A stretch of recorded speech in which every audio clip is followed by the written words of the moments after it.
വർദ്ധിച്ചു വരുന്ന ലഹരി വ്യാപനത്തിൽ നിയമസഭയിൽ അടിയന്തര പ്രമേയ ചർച്ച തുടങ്ങി. PC വിഷ്ണുനാഥാണ് അടിയന്തര പ്രമേയം അവതരിപ്പിക്കുന്നത്. എല്ലാ സന്നദ്ധ സംഘടനകൾക്കും രാഷ്ട്രീയ പ്രസ്ഥാനങ്ങൾക്കും കൈകോർത്തു പിടിച്ച് അണിനിരക്കാനായി സാധിക്കണം.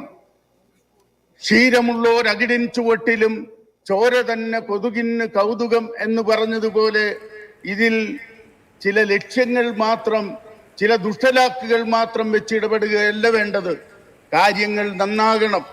മലയാള സമൂഹത്തെ അണലിവിഷം പോലെ, ഞാൻ നേരത്തെ സൂചിപ്പിച്ച പോലെ, കാർന്നു തിന്നുന്ന ഈ രാസവിഷ ലഹരിയിൽ നിന്ന് വിമുക്തമാക്കുന്നതിന് വേണ്ടിയുള്ള നിയമസഭയിൽ അവതരിപ്പിച്ച അടിയന്തര പ്രമേയത്തിൽ ഇപ്പോൾ ചർച്ച തുടരുകയാണ്. Thrissur MLA Balachandran, P. ബാലചന്ദ്രനാണ് ഇപ്പോൾ സംസാരിച്ചുകൊണ്ടിരിക്കുന്നത്. പ്രശാന്ത്, സാധാരണ ഉള്ള ഒരു കാര്യമല്ല അടിയന്തര പ്രമേയത്തിന്മേലുള്ള ചർച്ച അനുവദിക്കുക എന്നുള്ളത്.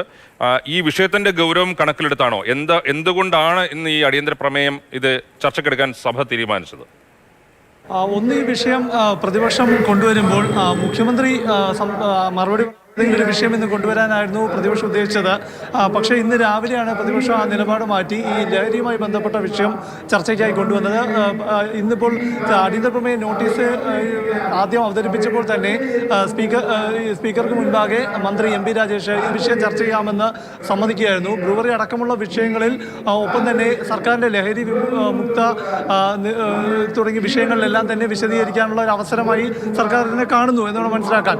എന്തായാലും ഇപ്പോൾ ലഹരിയുടെ വ്യാപനം സമൂഹത്തിൽ കൂടുതലാണ് എന്നതാണ് അടിയന്തര പ്രമേയത്തിൻ്റെ അവതാരകനായ PC വിഷ്ണുനാഥ് പറഞ്ഞു വെച്ചത്. അതിനുശേഷം സംസാരിച്ച ഭരണപക്ഷത്തുള്ള MLA A. പ്രഭാകരനാകട്ടെ ചില പരോക്ഷ വിമർശനം നടത്തുകയുണ്ടായി. അതായത് കുട്ടികൾ, സമൂഹത്തിനാണ് ഈ ലഹരി തടയാനുള്ള ഉത്തരവാദിത്വം. പക്ഷേ കുട്ടികൾ ഇത്തരം കേസുകളിൽ പെടുമ്പോൾ രക്ഷിതാക്കൾ തൻ്റെ മകൻ അങ്ങനെ ചെയ്യില്ല എന്ന നിലപാട് സ്വീകരിക്കാറുണ്ട്. ഇത് തെറ്റാണ് എന്ന് വിമർശിക്കുകയുണ്ടായി. നമുക്കറിയാം സമീപകാലത്ത് ഭരണപക്ഷ MLA U. പ്രതിഭയുടെ മകനുമായി ബന്ധപ്പെട്ട കേസിൽ അവർ സ്വീകരിച്ച നിലപാടും അത് ഏറെ ചർച്ച ചെയ്യപ്പെട്ടതാണ്. ഏതായാലും അത്തരം പേരുകളൊന്നും പരാമർശിക്കുകയാണെങ്കിലും A. പ്രഭാകരൻ ഇത്തരം ഒരു വിമർശനം നടത്തുകയും ചെയ്തു. ഏതായാലും ഇപ്പോൾ ചർച്ചയിൽ മൂന്നാമത്തെ ആളാണ് സംസാരിക്കുന്നത്. ആകെ മന്ത്രിയുടെ മറുപടി അടക്കം 12 പേരാണ് ഈ ചർച്ചയുടെ ഭാഗമാകുന്നത്.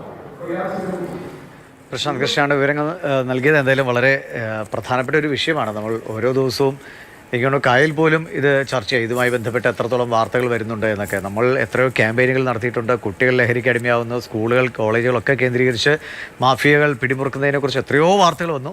അതിൻ്റെ പരിണിത ഫലങ്ങളായി എത്രയോ ക്രൂരതകൾ നമ്മൾ കണ്ടുകൊണ്ടിരിക്കും.